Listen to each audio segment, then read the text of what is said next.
Hoy en 678, los primeros gestos de Francisco en sintonía con el rumbo latinoamericano. Es un líder carismático, creo que de lo más carismático que tiene la Iglesia hoy. Creo que no es casual su elección, me parece que también es un reconocimiento a ese carisma y a su formación política. Habría que destacar, hoy hubo un trascendido que el Papa podría beatificar a Carlos de Dios Murías, que era un sacerdote que fue asesinado, desapareció y asesinado por la dictadura militar. Su frase, la última homilía que dio, sabía él que corría peligro y dijo: podrán acallar la voz de Carlos Murías, pero no podrán acallar la voz del Evangelio. Si esto realmente sucede, también va a ser una comunicación y un gesto de lo que estábamos hablando antes. Eso es más que un gesto, sería más que un gesto. Sería más que un gesto. Es un hecho. Clarín ahora enojado con el Papa. El gobierno ahora elogia a Bergoglio. Hay un cambio radical de actitud de Cristina Kirchner. Un cambio de posición notable del gobierno. Abrupto giro acá por el Papa Francisco. Brutal giro que le pegó el gobierno al asunto de su relación con Bergoglio. La Secretaría de Estado del Vaticano agradeció la carta de la presidenta. En una misiva destacó las delicadas expresiones de felicitación de Vuestra Excelencia en nombre también del gobierno y del pueblo argentino. El Papa agradece tan deferente gesto, al cual corresponde formulando los mejores votos para usted y los queridos hijos e hijas de esa noble nación, tan presente en el corazón y la plegaria del sumo pontífice. La estafa de la monopólica Ibope al bolsillo de todos los argentinos. Lo que nadie pregunta. ¿Conoces el programa Agrosíntesis? No, no lo conozco. ¿Conoces el programa 678? Sí, claro, lo veo. ¿Conoces el programa Agrosíntesis? No. ¿Conoces el programa 678? Sí. ¿Conoces el programa Agrosíntesis? No, no me suena. ¿Conoces el programa 678? Sí, sí, más vale. Agrosíntesis. No, la verdad que no. 678. Prefiero no conocerlo e ignorarlo. ¿Conoces el programa Agrosíntesis? No. ¿Conoces el programa 678? Sí. ¿Me podrías decir algo sobre Agrosíntesis? No, porque no lo conozco. ¿Me podrías decir algo sobre 678? Muy buen programa. Dime a quién le das notas y te diré cómo te sacan de contexto. Darín no gana para sustos. Tapa del diario Clarín del día lunes. Está bien, tema principal, Francisco, el Papa. Y destacado con foto, Darín cuestiona episodio 2. En el diario El País de Madrid, el actor que ya se había cruzado con la presidenta cuestionó la forma en que se expropió YPF. Infonews. Otra desmentida de Darín. Yo apoyo la restatización de YPF.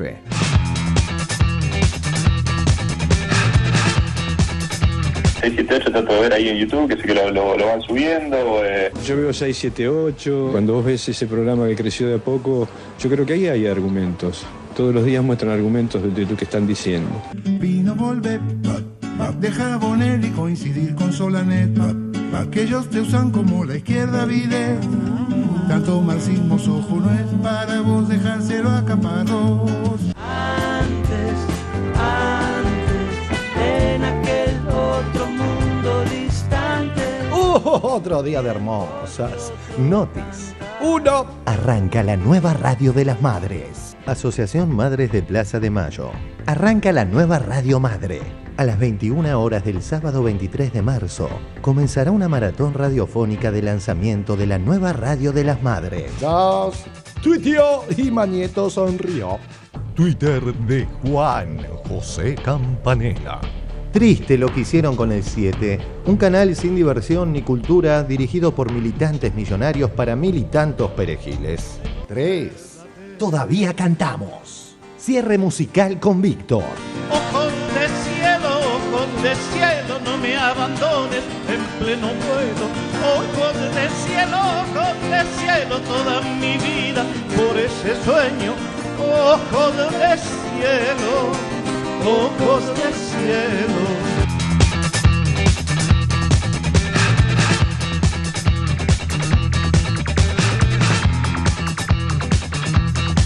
Veo 6, 7 y 8 porque me la banco y porque los que hablan en 6, 7 y 8 queremos al país. No vamos en contra de nadie. Queremos a la Argentina queremos la bandera. Baja línea 678. El programita que a poco de comenzado el partido ya sabía que derrotaría al gigante. Allí donde hay notables riquezas y concentración de jugadores, los que más tienen económicamente pueden comprarse todo y hacer grandes diferencias con el resto de los equipos. Los torneos europeos se definen 6, 7, 8 fechas. 6, 7, 8 fechas.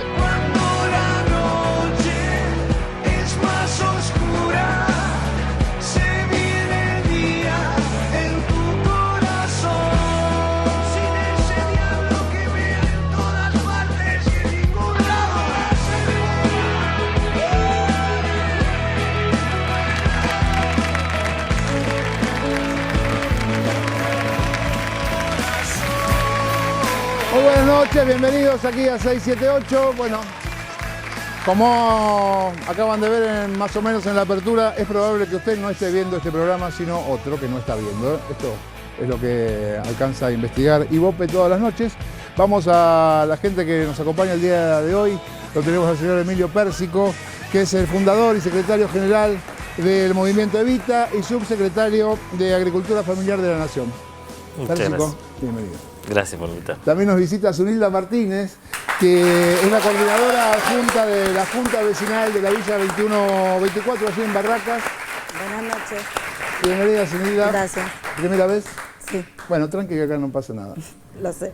Igual te van a... No nos ve nadie. No nos ve nadie. Jodido ir a agrosíntesis, que ahí te todo el mundo te critica. Ahí te pones nervioso. Y como si esto fuera poco, lo tenemos al señor Víctor Heredia, un hombre, bueno, que se anda dedicando a la música últimamente. Agarró ese berretín.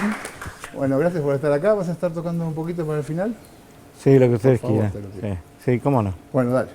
Bueno, gracias por estar acá. No, Víctor. por favor, para mí es un placer. Vamos al primero de nuestros informes que tiene que ver con un dilema opositor. ¿Quién cambió? ¿Cambió Cristina? ¿Cambió el Papa? ¿O cambió la nata? Lo vemos. Los primeros gestos de Francisco, en sintonía con el rumbo latinoamericano. El debate es apasionante y continuó ayer en 678. Es un líder carismático, creo que de lo más carismático que tiene la Iglesia hoy. Creo que no es casual su elección, me parece que también es un reconocimiento a ese carisma y a su formación política. Habría que destacar, hoy hubo un trascendido que el Papa podría beatificar a Carlos de Dios Murías, que era un sacerdote que fue asesinado, desapareció y asesinado por la dictadura militar. La posible beatificación de mi hermano sale en un diario italiano y es publicada por todos los medios de televisión, que es una casualidad que estábamos juntas y nos pudimos besar y abrazar. Su frase, la última homilía que dio, sabía él que corría peligro y dijo: podrán acallar la voz de Carlos Murías, pero no podrán acallar la voz del Evangelio. Si esto realmente sucede, también va a ser una comunicación y un gesto de lo que estábamos hablando antes. Eso es más que un gesto, sería más que un gesto. Sería más que un gesto. Es un hecho. Para mí Bergoglio es un representante de la Iglesia argentina, con lo cual me genera todas las dudas que me genera la Iglesia argentina y el rol que ha tenido la Iglesia argentina durante la dictadura militar, que nunca ha sido esclarecido adecuadamente. Yo hoy leí el documento de Estela de Carlotto, que hizo un comunicado a las abuelas de Madres de Plaza de Mayo, diciendo que Bergoglio nunca en 30 años se acercó a las madres o a las abuelas, a pesar de los gestos, como señalaban también, de ayudas a sacerdotes durante la dictadura. Yo lo que estuve viendo en estos días fueron gestos, más que nada. Primero, creo que Cristina, al llevarle un mate de Argentina Trabaja, lo que le dice, bueno, usted que siempre habla de los pobres, nosotros somos un gobierno que se enfrenta a los poderosos para darle eso que usted quiere que los pobres tengan, ¿no? Porque también eso hay que decirlo.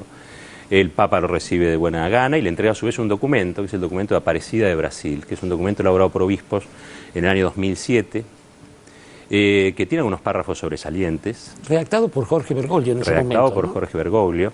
Vos sabés que en ese documento a mí me puso en la pista Leonardo Boff. Lo entrevisto por la radio. Yo pensé que Leonardo Boff, digámosle a la gente, un referente de la teología de la liberación, lo que sería la izquierda católica, por decirlo fácil y pronto. Me habla de ese documento y me dice, ese lo redactó Bergoglio y ahí está el espíritu, ¿sí?, de la opción preferencial por los pobres y lo que queda del Concilio Vaticano II.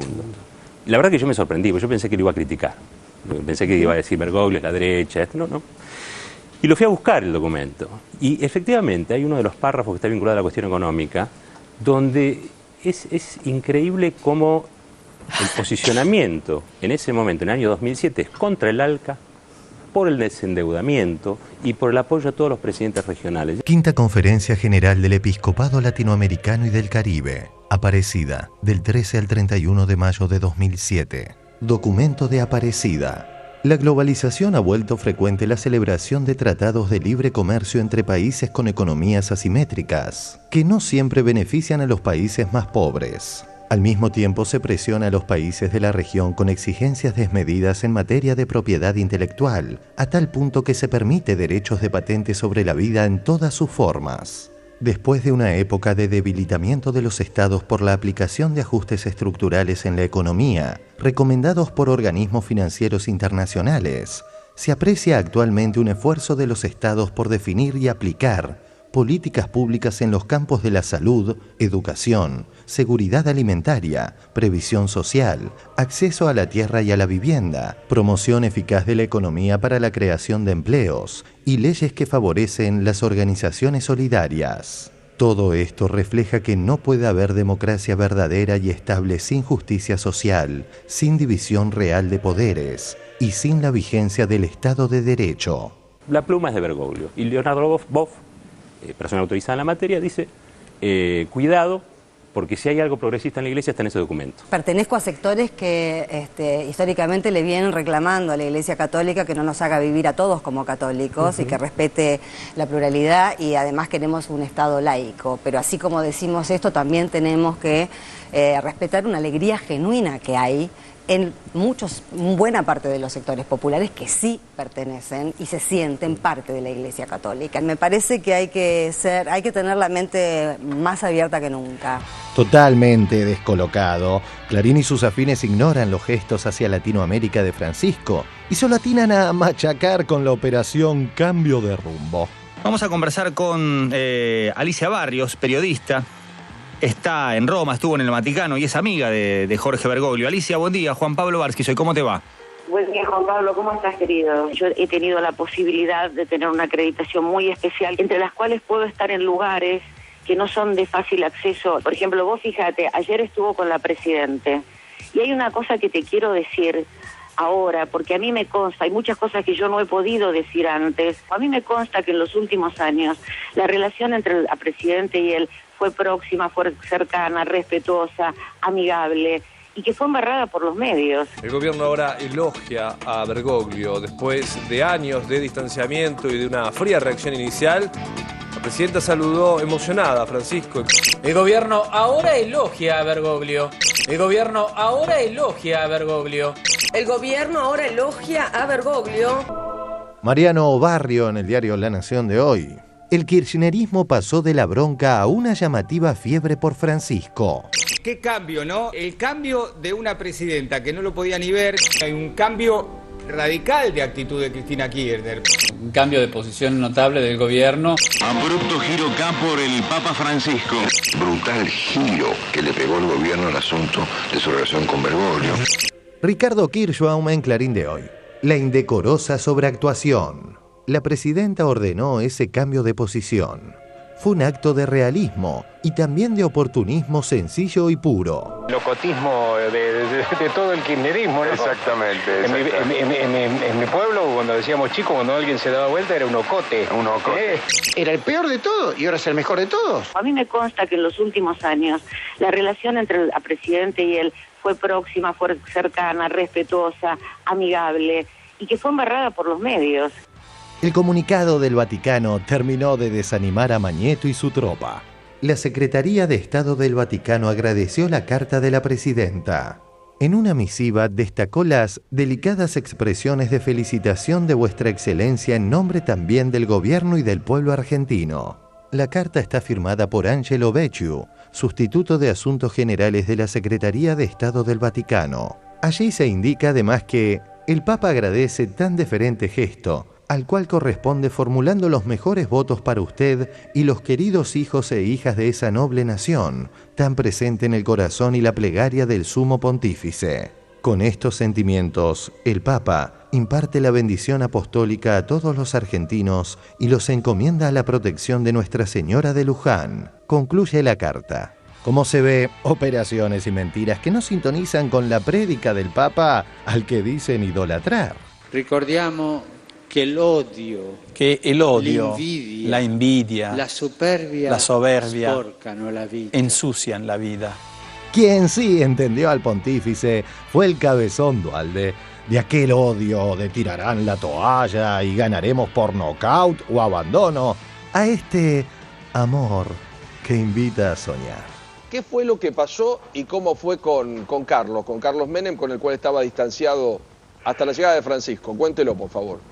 Lo llamé, yo no hablaba con él, hablar, hacía 12 años. A mí me impactó tanto lo de Francisco. Yo creo que la idea de la reconciliación, que es una idea de siempre de la Iglesia, es el momento de consolidarla en hechos.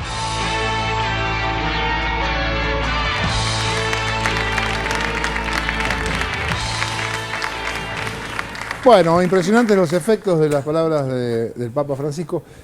Pérsico, ahí veíamos, bueno, este amplio abanico de cosas que se pueden decir de Bergoglio, ¿no? Desde la Iglesia, el tipo que pertenece a la Iglesia que apoyó a la dictadura, un hombre que no se comportó mal durante la dictadura, o que más o menos, bueno, una cantidad de cosas. No, se puede decir mucho, digamos, y se ha dicho mucho y hasta creo que se va a decir mucho más, pero creo que por los frutos vamos a ir conociendo, digamos. Un compañero me dijo, por los frutos los conoceréis, y creo que por los frutos los vamos a ir conociendo, digamos, cuál es el sentido de esto. Pero a mí lo que me llama la atención mucho del informe es cómo la Corpo y cómo la derecha quiere apropiarse de Bergoglio y cómo pretenden dividir al gobierno de Bergoglio. Creo que esa es el eje del informe. Parece a mí que, bueno, esa es la política de la derecha, es decir, nuestra política es totalmente contraria, es decir, en los puntos donde coincidimos tenemos que hacernos fuertes con todos los sectores con los cuales coincidimos. Esa es la base de la política, ¿no? Es decir, y nosotros con Bergoglio hay muchos puntos en donde coincidimos y otros puntos en donde no coincidimos. ¿Hay puntos donde coincidimos? Sí, coincidimos en la ley de medios, por ejemplo, un tema que lo ha tocado mucho. ¿Cómo puede ser un hombre de la corporación si estuvo a favor de la ley de medios? Coincidimos en los planteos, si uno se pone a discutir de economía con Bergoglio, va a coincidir muchísimo. Yo lo he charlado mucho, él nos ha apoyado mucho a nosotros en nuestro planteo sobre la economía popular, sobre la unificación del trabajo. Coincidimos mucho en la opción por los pobres y que la Iglesia tiene que dar un vuelco hacia los pobres, porque estos últimos tiempos creo que la Iglesia tuvo dos sangrías importantes. Yo no comparto tampoco la idea esa de que la Iglesia en su conjunto estuvo con la dictadura. La cúpula de la Iglesia sí estuvo con la dictadura y colaboró con la dictadura, y es una ofensa, digamos, al catolicismo lo que hizo la cúpula de la Iglesia.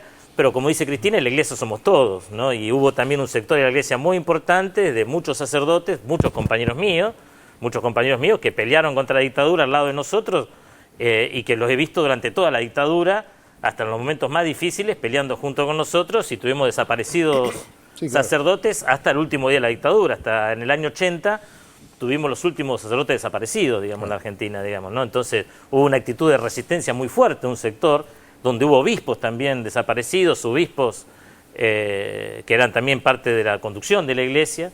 Entonces la Iglesia es una institución que sí, en determinado momento hubo distintas posiciones, como hubo en la sociedad. Hubo un sector que colaboró con la dictadura, hubo un sector que se mantuvo en una actitud, digamos, de no involucrarse, digamos, en la resistencia, y otro que resistió abiertamente y que resistió heroicamente. En el caso de Bergoglio creo que hay el elemento que por lo menos con nosotros más nos une es el compromiso con los humildes y con muchas cosas que venimos desarrollando nosotros en el territorio, en donde nos encontrábamos. ¿Con quién? Nos encontrábamos nosotros con los militantes del kirchnerismo. ¿Con quién nos encontrábamos? Nos encontrábamos nosotros con los curitas. ¿Y esos curitas con quién se identificaban? Con Bergoglio. Cuando empezamos a ver eso, bueno, queremos hablar con este personaje, porque si todos los curas de las villas de la capital tienen relación con él y trabajan con él, y apoyan nuestro trabajo, bueno, nosotros tuvimos una relación con él a partir de eso, a partir de esas cosas, y que fue muy buena, muy productiva, digamos, creo que para los dos, digamos, ¿no? Pero creo que sí hay una política de la derecha de querer, digamos, empiojarnos la cancha a partir de poner esto como un éxito de la derecha, cuando es todo lo contrario. Hoy también, yo pondría en el informe, hoy también hubo una declaración de Maduro, una carta excelente también mandada, explicando, digamos, por qué Venezuela apoya esta situación. Hubo una editorial del diario Grama, ¿no?, en Cuba, también excelente, una profundidad hermosa explicando de por qué esto era muy bueno para América Latina. Hubo una declaración del presidente de Ecuador, hubo otra declaración del presidente de Nicaragua, digamos, en el mismo sentido, pidiendo, como salió lo del curita de La Rioja, pidiendo también que el obispo de Nicaragua sea incluido dentro de esta política de buscar, Monseñor Romero, digamos, que fue otro hombre que resistió, digamos, fuerte a las dictaduras, digamos. Y creo que esas cosas son posibles porque existe esta situación. Y creo que este Papa es posible, ¿no? ¿Por qué existe esta situación en América Latina? Digamos, es decir, yo creo en la pelea de los pueblos, y las peleas de los pueblos son las que van haciendo cambiar a muchos personajes, llamémosle, o a mucha dirigencia. Y los pueblos de América Latina están dando una pelea, y que el Papa sea latinoamericano es ir en la dirección de esa pelea, ¿no? También es cierto, Pérsico, que, y eso es lo que creo que ahí se apoyan los medios que están tironeando a Bergoglio, que bueno, veníamos de unas internas, de unos chispazos, que en general Bergoglio, digamos, no era amigable con el gobierno nacional. Digamos, no salía a dar apoyos y a... Tenía tres dimensiones, como todo. Una dimensión como humano, digamos, como militante o como ciudadano, donde él tenía una postura muy clara, digamos, ahí todo lo que lo conocimos expresó su postura en los lugares en donde ha podido. Una postura como misionero, como sacerdote, en donde tenía un compromiso fuerte con los humildes. Esa es su característica principal. En la otra, su característica principal, que era un nacionalista, peronista, de esas características. En el otro, una vocación fuerte en su evangelización hacia los pobres. Y después, como parte de la estructura de la Iglesia, lo que intentaba siempre buscar la síntesis de esa institución en cada uno de los momentos. Y nosotros con el que tuvimos problemas es con la institución de la Iglesia, porque la institución de la Iglesia es la que en Argentina sí ha marcado un rumbo. Mirá, durante la dictadura nosotros salíamos de la Argentina y uno iba a Paraguay o a Brasil y tenía que ir a meterse en una iglesia, pero teníamos también la directiva de no meterse en ninguna iglesia de Argentina. Digamos, porque te metías en una iglesia argentina y no sabías qué es lo que iba a pasar. Ahora vos cruzabas la frontera, ibas a Paraguay, ibas a Brasil, claro, en lugares donde primero vos te encontrabas la solidaridad, donde estaban los grupos de refugiados, eran las iglesias. Entonces la iglesia latinoamericana es totalmente diferente. Y la iglesia argentina tuvo un sector que resistió muy duro y que fue muy castigado en proporción. La cantidad de curitas que tenemos desaparecido y la cantidad de autoridades de la iglesia que tenemos desaparecido cuando hicieron las madres los estudios en proporción a cada uno de los oficios, por la cantidad de curas que hay en Argentina, es una de las proporciones más altas. Están los trabajadores y después vienen los curas, en cuanto a número de desaparecidos, de resistentes. ¿Por qué? Porque existió una generación que resistió. La iglesia tuvo esa actitud y una actitud, digamos, que donde perdimos muchos muy buenos compañeros, digamos, en esa actitud. Y después tuvimos otra situación en donde, cuando vino el neoliberalismo, la fin de la ideología, la mayoría de los curitas piola, todos conocemos curitas piola, abandonaron la iglesia argentina. Entonces cada vez se fue enquilosando y cada vez esa iglesia terminó siendo más elitista, la iglesia argentina. Deja de ser una iglesia popular, una iglesia de los pueblos, para transformarse en una iglesia elitista. Ese proceso, bueno, ese proceso hay que revertirlo también. Porque mira, yo te digo una frase de Walsh, digamos, sobre esto, ¿no? Un cuento de Walsh. Walsh decía que para dominar un pueblo, ¿no?, vos tenías que destruir su ejército para quedarte 100 años.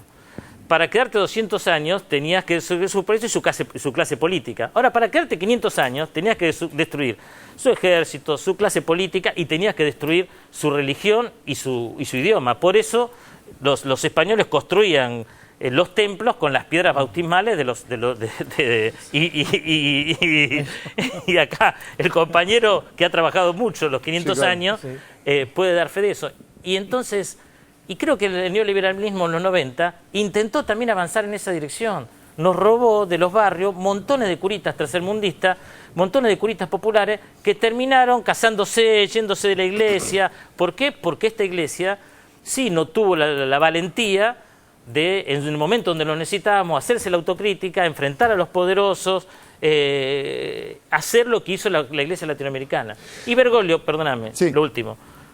Cuando uno ve las homilías de Bergoglio cuando iba, que me gustaría mucho, algún día se las voy a traer, cuando iba a las misas con los cartoneros. Cuando quieren decir que Bergoglio tiene algún acercamiento a algún intendentito, ¿no?, que tenemos por ahí, cuando uno ve lo que nos decía a los compañeros cartoneros de la capital federal, se da cuenta que no tenía nada que ver con eso, que debe ser el único político que nombraba casi con nombre y apellido. Cuando Bergoglio iba a la conferencia episcopal latinoamericana, donde había ese clima, donde había posibilidades de avanzar, avanzaba, ¿no? Ahora, cuando uno va, y yo he ido a veces a la pastoral social, he ido a hablar a la pastoral social, me ha llevado él, digamos, a hablar en la pastoral social, y ve el clima que hay ahí, esa gente, te aseguro, cuando yo fui, se sorprendieron, y la mayoría estaban en contra de que yo estuviera ahí adentro, era un pelo en la leche, pero se bancaba que estuviéramos ahí, ¿no? Y que dijéramos el mensaje, y que defendiéramos a Cristina en ese lugar, y que diéramos el mensaje, porque había mucha coincidencia en cosas básicas. Y a mí hay otra cosa que dicen los compañeros de los barrios, también hay que aclarar. A mí cuando los compañeros me dicen que cuando Cristina está contenta, que ellos quieren que Cristina esté contenta, pero cuando ven que Cristina está contenta, ven que nosotros vamos a estar mejor en el barrio. Cuando vemos que Cristina está mal, tenemos que ir a la marcha, dicen los compañeros, porque tenemos que poner contenta a Cristina, porque si ponen Cristina está mal, es porque nos está haciendo mal. Y Cristina la vi ahí, honestamente, muy emocionada, muy contenta con el papel que ella puede cumplir en la América Latina a partir de esto, porque esto suma poder pacífico a los presidentes latinoamericanos. Entonces yo estoy contentísimo, después de verla a Cristina ahí emocionándose al lado del Papa, pero la viejita de nuestro barrio, que me dicen eso, cuando Cristina no está contenta hay que movilizarse, vienen a ver cómo nos movilizamos para ponerla contenta, hoy están recontentos. Quiero preguntar a Zunilda, ¿cómo ves eso? Para nosotros que vivimos en los barrios más vulnerables, es un alivio, es como algo esperanzador, porque sentimos que ahora el proyecto nacional, o sea, nuestra presidenta, ya es como que no está sola, que hay dos personas acá muy importantes que juegan, nuestra jefa política y el Papa, que ahora juntos van a poder trabajar y en conjunto por los lugares más humildes. Es como nos alivia de alguna manera, estamos contentos. Y también nos duele por ahí lo que escuchamos en los medios, en algunos, que todo el tiempo se enfrentan a la presidenta con el Papa, y no es así. Nosotros sentimos desde donde estamos, creo que yo hoy vengo a representar la Villa 21-24, pero también reflejo a todos mis vecinos y compañeros de otras villas, creo que todos pensamos lo mismo, que la presidenta no está enfrentada con el Papa, y eso es lo que dicen los medios. Algunos, pero no lo vemos así. ¿Bergoglio iba a la 21-24? Sí, por supuesto. Él lo que tenía de bueno era que, por ejemplo, recorría siempre la villa cuando iba. A veces los días de lluvia iba con botas de lluvia. Si tenía que hacer una misa, la hacía. Por ejemplo, cada 8 de diciembre se hace una procesión en la 21-24 por el Día de la Virgen. Él acompañaba todas las procesiones, trabajó mucho con los curas villeros, como le dicen, no es que impulsó ni nada, ya ven, Mujica fue un gran cura también. Él ayudó a Pepe, por ejemplo, Pepe, sí, es un cura que nosotros queremos mucho, hizo muchísimo por la villa.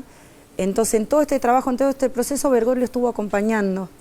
Y abrieron muchos centros de adicciones, de ancianos, lugares donde la gente se sentía contenida. Cuando nosotros empezamos a trabajar con el proyecto nacional, era como que íbamos juntos trabajando por lo mismo.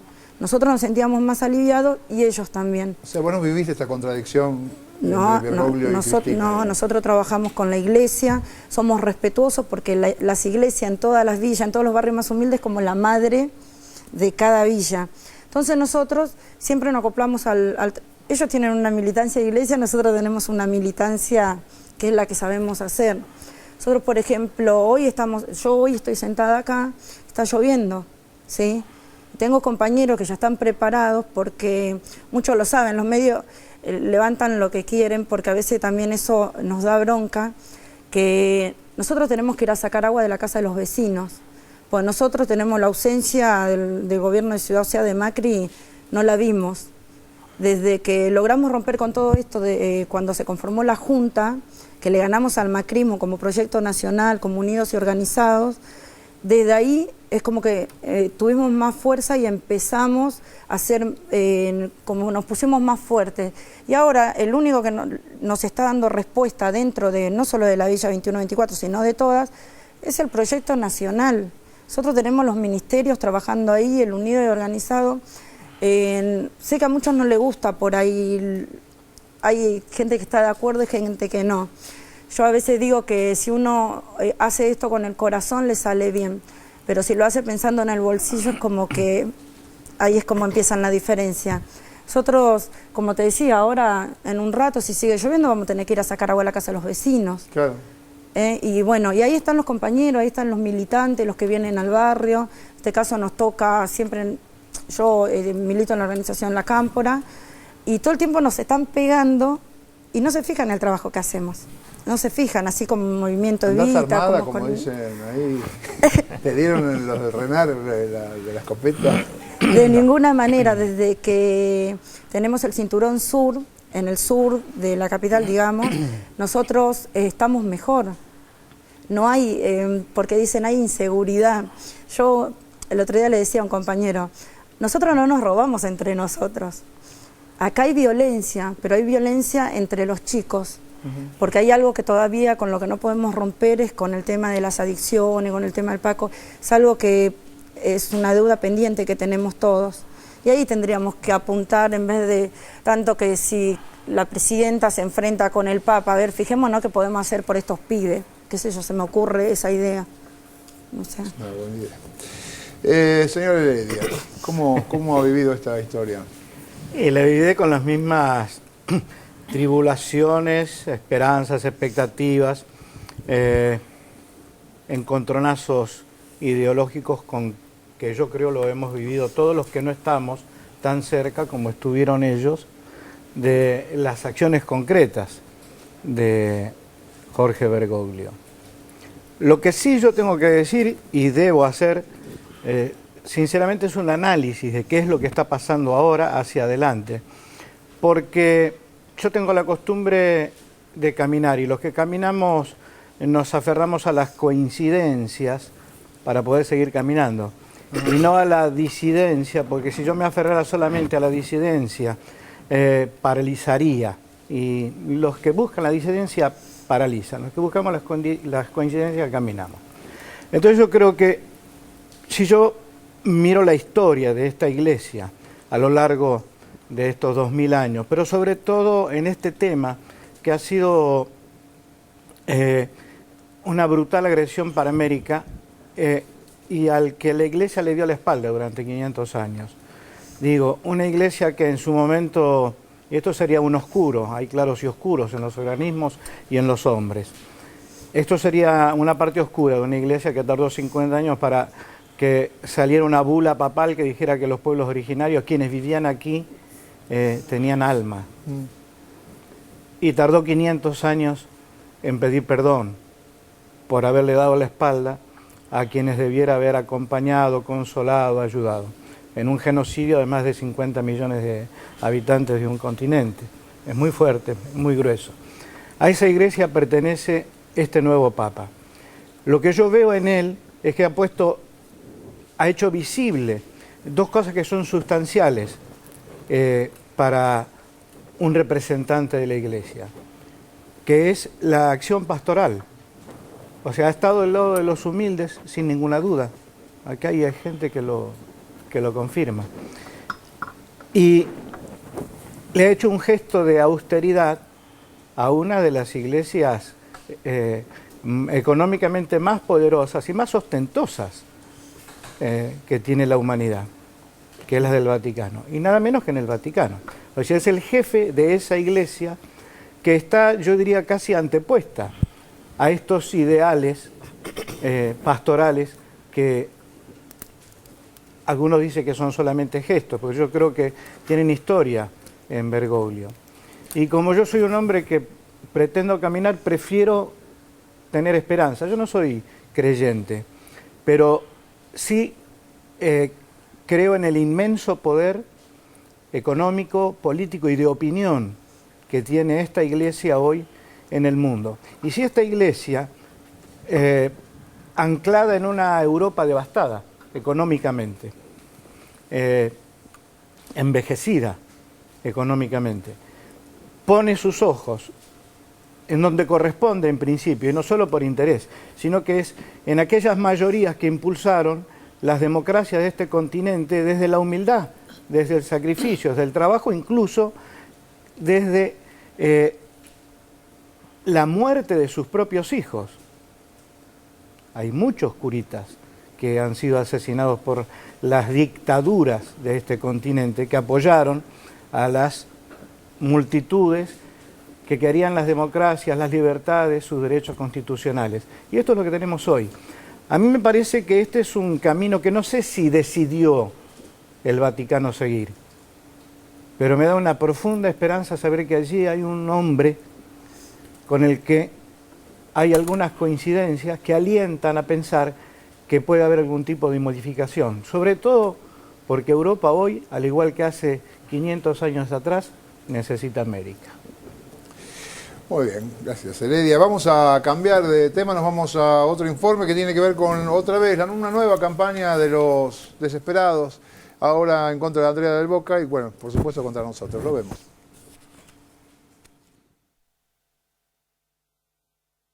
La campaña contra los que no se alinean con la Corpo. Otro triste episodio escriben los operadores de las corporaciones, con guión dictado desde arriba, claro, de perseguir a periodistas y artistas que no se arrodillaron. Diario La Nación. Los contratos millonarios de Andrea del Boca y Diego Wirtz en la TV pública. El directorio de Radio y Televisión Argentina aprobó 2 producciones por 50 millones de pesos. Se trata de 678 y de una novela protagonizada por la actriz kirchnerista. Esa mujer, una novela de 120 capítulos producida por Andrea del Boca, recibirá 30 millones de pesos sin incluir IVA. En total, cada capítulo de la novela le costará al Estado alrededor de 250.000 pesos, que según fuentes del mercado audiovisual, es un valor alto que solo se recupera si el ciclo es exportado a otros mercados. Finalmente trascendió cuánta guita gana la gente de 678. Diario Clarín. El Estado gasta 50 millones de pesos para 678 y una novela de Andrea del Boca. A la productora PPT de Diego Wirtz le renovaron el contrato de artística de 678 con una suba del 20%. Andrea del Boca cobró ahora un montón de plata para una producción. Para una ficción, 35. Pero peor es Diego Wirtz. Diego Wirtz casa 25 millones de mangos para hacer 678. Está haciendo un programa teóricamente que es vocero y es militante con... no es que hay una convocatoria pluralista. No voy yo, no voy yo. Twitter de Juan José Campanella. Triste lo que hicieron con el 7, un canal sin diversión ni cultura dirigido por militantes millonarios para militantos perejiles. Publicación muy de Clarín. Apoyo CAI Negocio. Andrea del Boca, habitué de los actos del gobierno, firmó con la TV pública un contrato de 30 palos para hacer una ficción. Cobra 10 millones más que la productora de 678. Más loco de todo, no es lo de Andrea del Boca, no. 20 millones de pesos que le van a pagar a 678. 20 palos. Basta, loco, no gasten plata chimango. La fidelidad tiene premio en la Argentina. Es verdad. Andrea del Boca firmó con la televisión pública un contrato de 30 millones para hacer una ficción. Mira, ¿cuánto? 30 millones. Ya 678, que era la empresa, digamos, que más cobraba 20 millones. Pero lo bueno es que la fidelidad se paga. Por eso, es un gesto de cortesía del gobierno. El gran sostén hoy día del Grupo Clarín es Cablevisión. Cablevisión en estos momentos roba 50 millones de pesos por mes según la justicia y el defensor del pueblo de la Ciudad de Buenos Aires a los ciudadanos de la provincia de Buenos Aires, nada más que a ellos, le saca 50 millones de pesos por mes.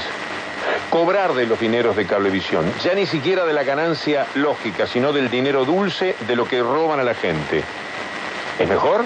¿No es dinero del pueblo el que Cablevisión le roba al usuario? Ninguna novedad, la misma nota que repiten año tras año. Andrea los puso en su sitio. Y a raíz de innumerables versiones, algunas seguidas de insultos, me veo la necesidad de responder estas cuestiones. No tengo contrato firmado. El Estado argentino promueve a través de Bacua o del Inca la realización de películas y de ficción para televisión con el objetivo de fomentar la industria audiovisual argentina. Me he presentado junto a mi productora Amasa Group para ser parte de la reactivación de la industria de las telenovelas a nivel internacional, como también se han presentado otras productoras que han realizado programas de TV bajo el mismo apoyo del Estado Nacional.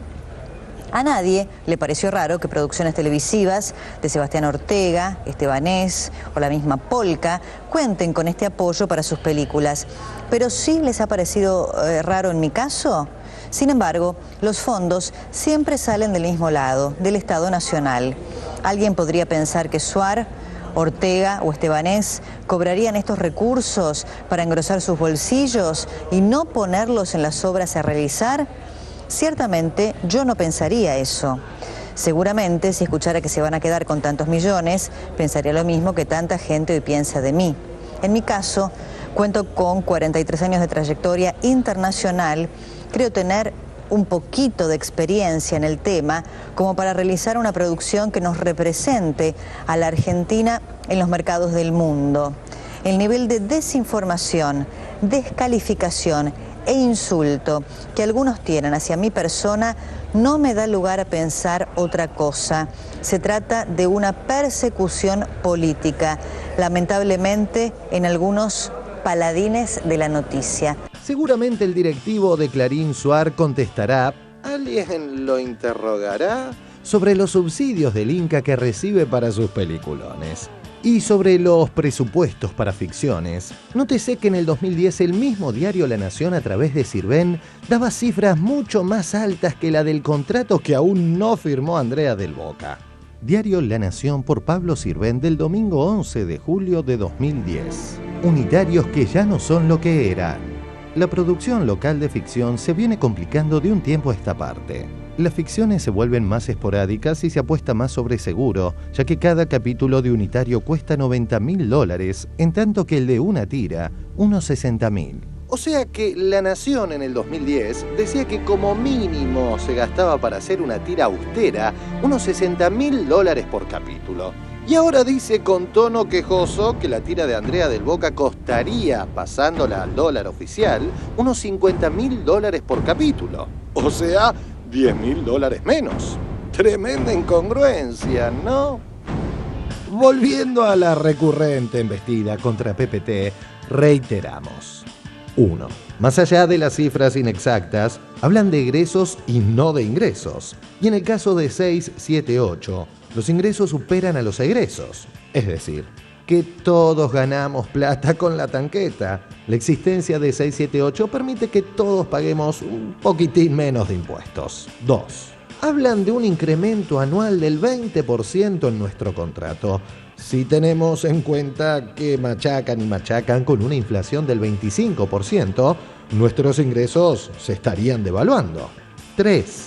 La, entre comillas, investigación parte de La Nación, que luce preocupada por el dinero de los argentinos, pero sigue amparado en una cautelar de un juez amigo para robarnos a todos 280 millones de pesos. 4. Y por último esto, la cuestionada medidora monopólica Ibope da a la televisión pública cifras de audiencia que son prácticamente un tercio de las que indican mediciones coincidentales realizadas con muestras rotativas. Es decir, la pauta publicitaria que recibe Canal 7 es muchísimo menos de la que debería recibir de medirse el rating en forma correcta. Pareciera que el sistema monopólico está estafando a las arcas del Estado y por ende a todos los argentinos. Para investigar y profundizar, ¿no? Pregunta, No resulta extraño que para calcular inflación utilicen infinitas supuestas mediciones paralelas a la oficial y cuando se trata de rating jamás publiquen un solo guarismo que no sea el de Ibope. En el colmo del cinismo, operadores de la derecha que ganan mucho más que nuestros conductores y columnistas se burlan de estos. A mí me parece que Cristina tiene razón. Tiene razón en el sentido de que hay un sentimiento pragmático de ganar las elecciones y de no entrar en colisión con el 90% de los adherentes incluso de este gobierno. Se llama Diego Virz, dice que ya está el cheque. Ya voy, Diego, ya voy. Lo están por echar, Jorge. En Radio Nacional, ¿cómo lo ves? Interior complicado, ¿no? Y el 678 como panelista. Ganaría muy bien, pero no creo. Y para finalizar este debate, que la Corpo jamás se animará a dar, Dolina intenta hacer pensar a Majul. ¿Dónde va el dinero de los contribuyentes? Esto preocupa mucho a algunos agentes mediáticos. El otro día un amigo mío salió por la televisión y recordó que los sueldos de Canal 7 y de Radio Nacional, donde también trabajamos nosotros, los pagaba él. Él en tanto que contribuyente, es decir, lo pagan los contribuyentes. Siquiera hablamos de 678. 678 es un programa profundo. Mi mirada es que es una mirada oficialista, un programa que pagamos todos con los impuestos. Por suerte ahora ustedes no tienen ese problema porque están trabajando en un canal privado, así que no tienen que depender de la contribución de Majul, por ejemplo, para cobrar el sueldo. Sí. Pero en realidad yo digo que el sueldo de quienes trabajan, pongamos por caso en Canal 13, también lo pagan los contribuyentes. ¿De dónde sale el dinero que recaudan las corporaciones? Crecen los árboles y llueve del cielo. ¿De dónde sale el dinero de, por ejemplo, las fábricas de jabón que anuncian en un canal privado y contribuyen, digamos, a pagar los sueldos de los artistas? En realidad surgen de la gente. Y calculo también que aquel que anuncia en determinado canal paga ese anuncio, incluyendo en el precio de cada pastilla de jabón un poquito más que para la publicidad. Así que mientras uno se está jabonando, le está pagando el sueldo a Majul.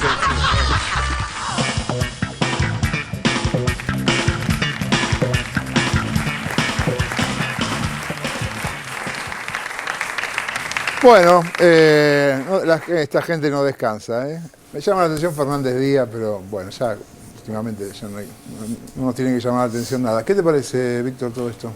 A mí me parece que hay una enorme desesperación por tratar de separar a los sectores de la cultura argentina, los sectores populares de la cultura, de un proyecto popular, justamente, tratando de ensuciarlos, de hacerle creer a la gente que los intelectuales, los cineastas, los pintores, los cantores, los actores, están solamente allí porque hay una dádiva que los hace modificar su pensamiento ideológico para estar cerca del gobierno. Yo escribí un artículo en algún momento en respuesta a esto porque también se me involucró en algún momento por algunas actuaciones y algunas cifras insólitas que se barajaron. ¿Cuánto habías cobrado? Que no eran...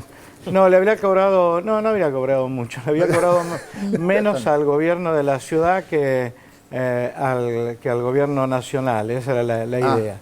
Esto lo dijo la Nata. Erróneamente, porque en realidad lo que yo hice fue intentar darle una mano a la Feria de Mataderos que dirige Sara Binocur, que me parece un lugar extraordinario, lindísimo, diversión para la familia, etcétera.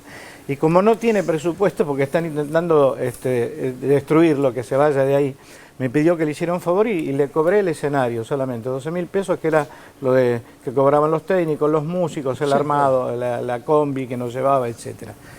Y al Estado en su momento le cobré lo que se cobra habitualmente en un show, que eran 40.000 pesos. Entonces, lo que salió es que yo le había cobrado menos a Macri que lo que le había cobrado al Estado, y que el Estado me estaba pagando de más para que estuviera con él. O sea, una estupidez gigantesca. La realidad es que yo lo que le respondí es que yo tengo esta postura, y creo que he demostrado durante todos estos años que es bastante coherente, como algunos compañeros, desde hace muchos años. Y nosotros no hacemos una inversión en la ideología. Uno no dice, bueno, voy a pensar de esta manera porque voy a hacer, yo sé que mañana va a venir Néstor, va a venir Cristina, va a venir un fulano, y me va a considerar y me va a pagar para que yo lo acompañe. En realidad eso nos costó muchísimo. Las lágrimas y el dolor no calculan en centavos o en monedas. Y el acompañamiento a un proyecto que tiene que ver con las mayorías, con la inclusión social, tampoco tiene que ver con el dinero, tiene que ver con este deseo que tenemos muchos de mi generación de que este país definitivamente levante vuelo, que la inclusión social sea cierta, que los chicos, como recién escuchábamos, tengan la posibilidad de alejarse del Paco y tener un libro en la mano en lugar de tener un cigarrillo de Paco, y ese chico va a tener sueños. Y lo que nosotros queremos es eso, que tengan sueños. Ahora, ¿qué hacemos? Mientras ellos cobran para decir sandeces, nosotros vamos gratis y pedimos y mendigamos en la calle. Somos artistas, hay intelectuales, hay gente que trabaja, que vive de esto, que le da de comer a su familia esto. Entonces me parece ofensivo, sinceramente, muy ofensivo. ¿Moca? Sí, comparto, me parece muy... Esto de la no inversión, la ideología no es una inversión, me parece que es una frase muy, muy feliz. A mí me parece que lo que hay es un intento de desprestigiar y de silenciar las voces que ellos no pueden discutir.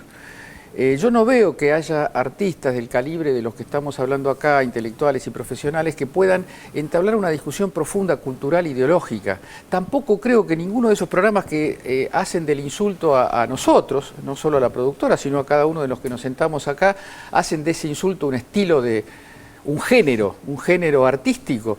No veo que ninguno discuta con las cosas que decimos. Nosotros hemos refutado, desmentido, hemos abierto discusiones en las que nos hemos debatido entre nosotros, hay cuestiones... Entonces hay silencio absoluto, no lo ve nadie, 678 de golpe no lo ve nadie, pero no hacen otra cosa que hablar de 678. Entonces me parece que hay... la técnica es el monopolio de las ideas, ese que perdieron. Y lo perdieron con Néstor y con Cristina, porque hasta el 2003, o por lo menos hasta el 2001, con la crisis, nadie se atrevía a poner en discusión los titulares, las tapas, las operaciones y el cultivo permanente de ciertos valores. Recién, si tengo un minutito más, quiero vincularlo con otra cosa que vimos recién. El documento de Aparecida de la Iglesia del 2007 es un documento brillante, lo que no quiere decir que no tenga cosas seriamente discutibles, como por ejemplo la referencia a los neopopulismos y a las regresiones autoritarias en democracia. Hay que decir todo de ese documento. No se puede Vamos a volver sobre el tema después del corte. No, pero quiero decir lo siguiente. También en ese documento hay una fuerte denuncia de los monopolios comunicativos y no solamente de los monopolios como cuestión económica, sino sobre todo como manipulación y generación y promoción de valores opuestos a la solidaridad y opuestos a la vida en común. Me parece que ese lazo con los medios de comunicación hay que tenerlo siempre presente. Zunilda, vos, no estás en los medios, no sos Andrea del Boca, no, la primera vez que venís a 678, pero bueno, hoy me contabas que te pasa algo parecido por militar. En la Cámpora, digamos, también recibís ese tipo de, no personalmente, pero en los diarios, ¿sabes? La Cámpora son unos chorros, andan armados. Fernández Díaz diciendo que la Cámpora está armada. A mí me da vergüenza, un señor grande, con una trayectoria que tiene, tirarla al inodoro así, pero bueno. Sí, todo el tiempo nos están poniendo... Todos los días aparece una noticia diferente sobre la Cámpora. Nosotros lo que pensamos, nosotros tenemos que ir a ponerle el cuerpo a este proyecto, trabajar por los que más necesitan. Nosotros tenemos que crecer. Cuando decimos crecer, no decimos solamente crecer en el territorio, tenemos que empezar a meternos un poco más. Esto es lo que hace que todo el tiempo, porque ahora la juventud, también los adolescentes, empezaron a despertarse. Por ahí hay cosas que están pasando, que siempre pasaron, y nosotros ahora la estamos sabiendo, la estamos viviendo. Yo esto de todo el tiempo, cuando le están todo el tiempo pegando a los actores, por ejemplo, ahora uno los vuelve a ver en la tele cuando hacía años que uno pensaba que ya no ejercían más la carrera, ahora se puede llevar. el canto, se puede llevar la actuación a los lugares más vulnerables, porque nosotros con eso logramos que los chicos se junten, logramos que tengan otra visión, espectáculos que por ahí jamás se lo hubieran podido pagar, y muchas cosas que desde la organización y con este proyecto y con todo lo que está pasando, es como que ya uno está cansado de tanto peguémosle a la cámpora, peguémosle a la cámpora. Yo los invito, como dije, vengan a los barrios, fíjense, miren lo que hace la cámpora, lo que hace el unido y organizado dentro de los barrios, y después nos sentamos a discutir. Yo por ahí no soy una iluminada, pero yo puedo discutir de lo que yo sé y lo que vivo. Entonces, estoy abierta para la discusión, a todos los que pegan a la cámpora, bueno, que vengan y nos pregunten. Muy bien. ¿Sí? ¿Nora? No, la verdad que es un poco cansador, sinceramente, estar todo el tiempo tratando de refutar las barbaridades que dicen. Pero es lo único que tienen, ¿no? Claro, pero es la difamación por la difamación, digamos, como toda difamación se basa en el infundio. Y máxime cuando uno ve a algunos personajes que hablan de Rocho, sabiendo la trayectoria que tienen y lo que ha sucedido con los trabajadores de distintos medios que han creado y que luego han fracasado, me parece que por lo menos tendría que tener cierto respeto por la gente que confió en determinado momento en un proyecto que después dejaron en el camino porque supieron abrirse a tiempo. Entonces esas cosas son realmente indignantes y me parece que el razonamiento de Dolina es brillante, ¿no? Como muchas de las cosas que dice, cuando dice, bueno, vivimos en un sistema capitalista, ¿no? Sí. Nosotros trabajamos, acá no se trata de filantropía, todos trabajamos, cobramos por un trabajo y me parece que de lo que se trata es de eso. Ahora, de ahí a decir barbaridades, el argumento más descalificador es en lo que hacía Eje Víctor, decir que nosotros estamos acá porque nos pagan para estar acá. Entonces me parece que ese razonamiento a mí me resulta indignante. No nos puede creer que nos gusta.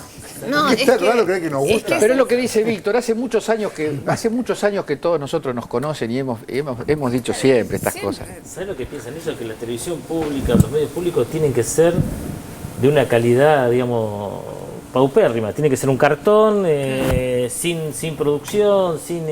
culos y manzanas. De eso no se quejaban. Cuando había culos y manzanas en la tele... El Campanella que dice pobre Canal 7 no se acuerda de eso. No se acuerda de eso. ¿Creen que las producciones que se hacen desde... digamos, yo estoy maravillado con esto que ha hecho el Inca, esto de las producciones porque hay trabajo, primero que trabajo para montones de compañeros, pero no solo eso. Hoy prendo la televisión y antes saltaba, si querías ver cualquier cosa, saltabas a los canales privados o al cable. Hoy en día tenés montones de programas, como dijo la compañera, volvimos a ver a los artistas argentinos otra vez en la televisión gracias a eso, y se tiene que hacer con calidad, porque si lo hacemos con calidad, vienen otros, vienen las empresas extranjeras, lo hacen con calidad y se nos va la audiencia por otro lado. Yo, ojalá que haya mucho más programas como esto con calidad, en donde estén los recursos para hacer las cosas bien, ¿no? Porque esa manera va democratizando más. ¿Por qué? Porque si no la pauta que está concentrada es la pauta privada, que está concentrada en 2 o 3 medios. El 80% de la pauta privada está en 2 medios en Argentina. Bueno, es lo que explicaba el informe por Ibope. Digamos, claro. Ibope lo que hace es mandarte la tanda a... Eso habría que democratizarlo también. ¿Por qué no podemos tener algo que mida razonablemente, decir, hoy hay tecnología como para hacerlo, y que sepamos cuánto se invierte y qué fruto tenés, porque también está eso. Y a ver quién es el que afana. Claro. ¿No? Y ahí por ahí vemos quién afana. Después de este corte, el señor Dante Palma va a tener la palabra. No, seguimos hablando del Papa y que a Dante se me está quedando. Te lo prometo para el próximo corte. Ya venimos. Hoy me levanté con esa luz que germina a veces en el sur. Soy un hombre que aprendió a llorar cuando descubrí que la verdad es la reina de la soledad.